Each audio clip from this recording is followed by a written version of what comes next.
Jack Bowen, and here's this week's Goalie Tip of the Week. Today we're going to talk about a really interesting facet of goalkeeping, the one-on goalie. This is a really difficult skill to teach because part of the answer lies in experience. Because essentially what the goalkeeper is trying to do is stay in their base spring-like position for as long as possible while still giving themselves a chance to block a shot from a shooter 2 to 3 meters away.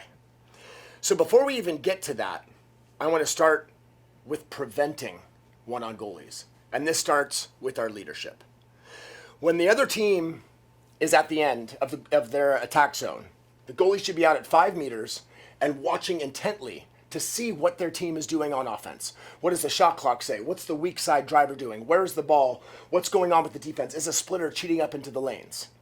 So the goalie is paying very close attention, and if need be, calling players back by name who may have gotten distracted, who may be starting to drive when they're not supposed to be driving near the end of the clock.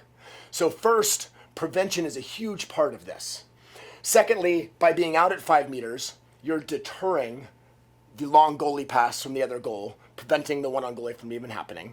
And then third of all, communicating with your teammates, making sure they know when to press, when to drop back, when to stunt. But when it gets down to it, inside of about 5 meters, at this point, your defenders are typically locked in. We don't want to switch at this point because if I'm locked on the ball and a defender switches away from an open player, that's going to make it impossible for me to make that save.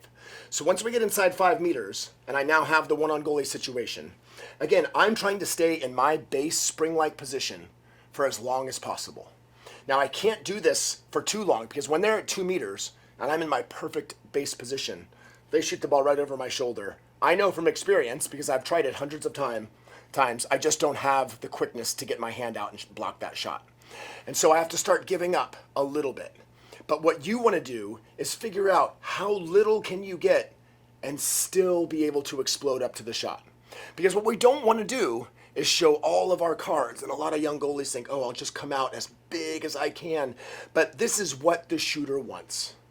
Once the goalie gets all the way out, you're essentially just an object in the water, and they move laterally and put the ball away. So stay in your spring-like position as long as possible. Prevent the one-on goalie from happening. And then some other things to toy with are, as the swimmer's coming down with the ball, take a couple of strokes to get them to stop. And then you can come back over your hips and you're set in the cage. Pay attention to their swim count. And if they're taking longer strokes, you know this is a right-handed player, and they get to about 4 meters and their right hand starts to enter the water, that's your time to come out and try to make the steal move. And again, these are all things that you have to practice and, more importantly, pay very close attention to over time, that when you're in your training and your team's working on one-on goalies and you're facing 300 one-on goalies, you should be chipping away, figuring out what you can get away with and what you need to do in order to keep that shot out of the goal.